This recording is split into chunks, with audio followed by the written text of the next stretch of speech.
వినండి, అందరూ కూడా శ్రద్ధగా వినండమ్మా. పూర్వకాలమున నైమిష అని చెప్పేసి అరణ్యమునందు సౌనకాది మహర్షులందరూ కూడా యాగాన్ని చేస్తూ ఆ ప్రాంతాన నివసిస్తూ ఉన్నారట.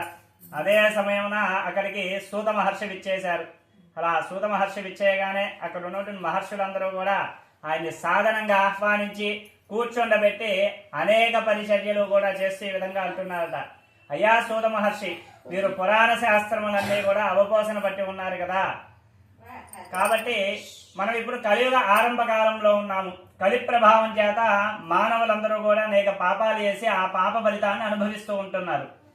వారందరికీ కూడా ఆ పాపాలు తొలగిపోవడానికి ఏదైనా ఒక వ్రతము కానీ తపము కానీ ఉంటే కనుక తెలపండి అని చెప్పేసి మహర్షులందరూ కూడా సూత మహర్షిని వేడుకున్నారట. అంతదా సూత మహర్షి అంటున్నారు, నాయనలారా, మీరు అడిగినటువంటి ప్రశ్న చాలా బాగున్నది. ఇదే విషయముగా పూర్వకాలములో దేవర్షి అయినటువంటి నారద మహర్షి ఇదే విషయం గురించి మహావిష్ణువుని వేడుకున్నారట.